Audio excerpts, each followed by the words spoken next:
다른 건 아니에요. 안녕하세요. 됐습니다. 대표님께서 개의 선언하시겠습니다. 제96차 최고위원회 회의를 개최합니다. 오늘 김관영 원내대표가 사임을 하십니다. 살신 성인의 정신으로 국회 정상적인 운영을 위해 세상의 발전을 위해 헌신하신 김관영 원내대표께 감사드립니다. 패스트트랙 때문에 이런 상처에 대해서도 깊은 위로의 말씀을 드립니다. 본은이 정책의장께서도 어제 사임 기자회견을 하셨는데 수고 고생하셨습니다. 민주평화당의 유성엽 신임 원내대표가 취임 일성으로 반쪽짜리 연동형 비례대표제를 반대한다고 밝혔습니다. 유성엽 원내대표의 주장을 충분히 이해합니다. 신속 처리 안건으로 지정된 준연동형 비례대표제는 그 내용을 전적으로 동의하기보다는 어쩔 수 없는 상황에서 선택한 차선책이었을 뿐입니다. 국회의원 정수를 하나도 더 늘릴 수 없다는 더불어민주당과 자유한국당의 주장을 수용한 고육지책이었던 것입니다. 바른미래당이 선거법 개정안의 패스트트랙 지정에 동의한 것은 그렇게 하지 않으면 선거제 개혁이 논의조차 되지 못하고 무산될 것이라는 위기감 그 하나 때문이었습니다. 패스트트랙 지정조차 김관영 원내대표의 헌신적인 노력이 없었다면 불가능했을 일이지만 그것은 어디까지나 선거제 개혁을 논의의 장에 붙들어 놓기 위한 불가피한 차악의 선택이었습니다. 이제 패스트트랙 지정이 되고 선거제도 개혁에 대한 논의가 본격화되어야 할 때가 다가왔습니다.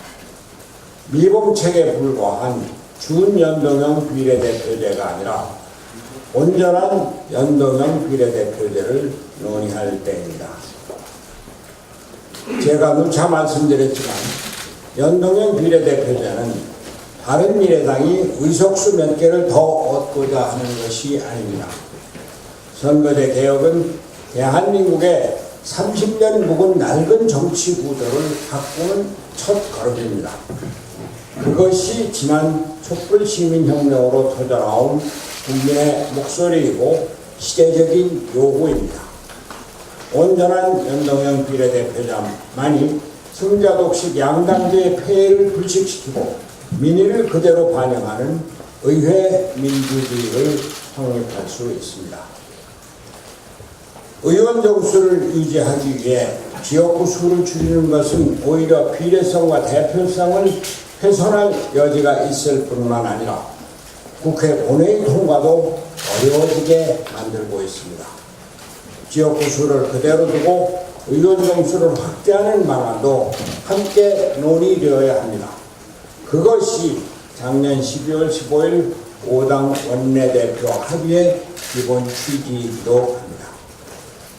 국회 정치 구조를 바꿀 연동형 비례대표에 대한 논의와 함께 권력 구조를 바꿀 개헌에 대한 논의도 시작되어야 합니다. 제왕적 대통령제가 불러오는 비극의 악순환을 끊기 위해서는 국회와 내각이 제 역할을 하는 분권형 권력 구조가 필수적입니다. 대통령 1인에게 권력이 집중된 정치 구조는 실패할 수밖에 없기 때문입니다. 이를 바꾸기 위한 개헌 논의를 시작하자는 것입니다. 필요하다면 권력 구조 개편만을 위한 원포인트 개헌 논의도 가능할 것입니다. 이는 지난 12월 15일 원내대표 합의 과정에서 자유한국당이 주장하여 합의문에 명기된 내용이기도 합니다. 개헌을 통한 권력구조 개혁이 제가 연동형 비례대표제 도입을 주장했던 본래 뜻이었습니다. 제가 단식을 불사했었던 것도 국회와 내각이 아무 역할도 못하는 허수아비에 불과할 뿐 대통령에 의해서 모든 것이 결정되는 한국 정치의 권력 구조를 바꾸기 위해서였습니다. 후진적이고 시대에 맞지 않는 권력 구조로 인해 대한민국 정치와 경제 발전이 늦어지고 있습니다.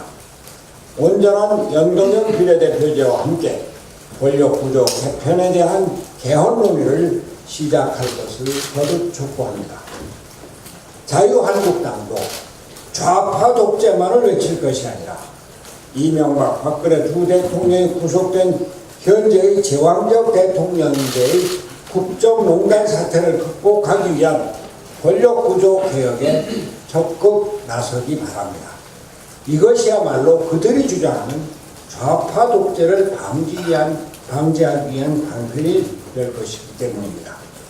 문재인 대통령과 더불어민주당, 자유한국당은 패스트트랙의 후폭풍이 가시고 의정단상에서 국정을 논의할 때 나라의 미래를 위한 선거제도 및 개헌 논의에 차분히 적극적으로 임해 주시기를 기대합니다.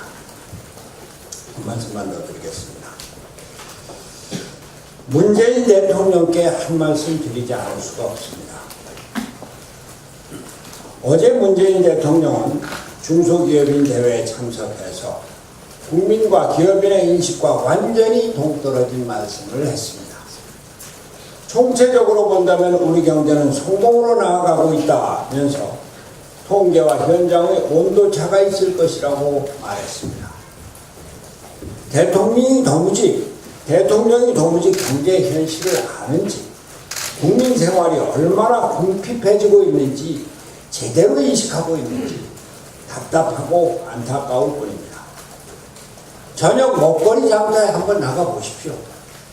8시만 지나면 사람이 뜸해지고 9시만 지나면 거리가 깜깜해집니다.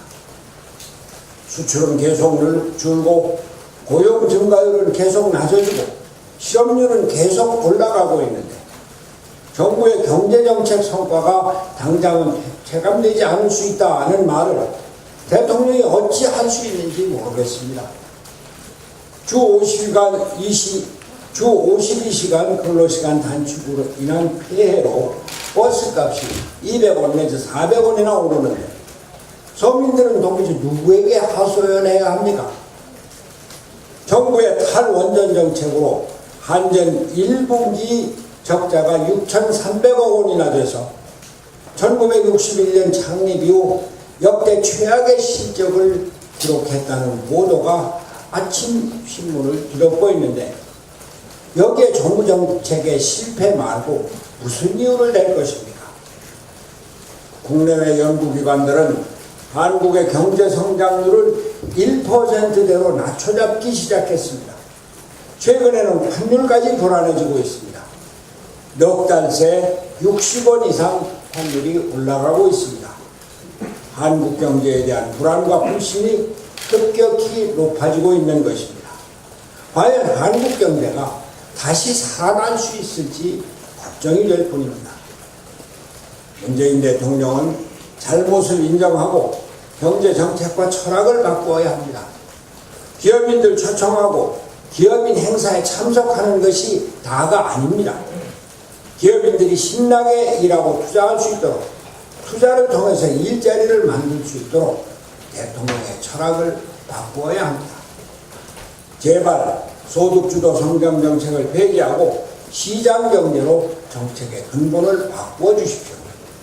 최저임금 동결이나 탄력근로제 실시로 기업인들에게 희망을 주십시오. 탈원전 정책을 폐기하고 신기술 산업에 대한 용기를 주십시오. 노동개혁을 통해 기업이 마음 놓고 투자할 환경을 만들어 주십시오. 기업인들은 대통령의 행사 참석을 앞에서는 환영하지만 뒤에서는 비웃고 있습니다. 기업인들에게 줄 것을 갖고 행사에 참석하십시오. 이상입니다.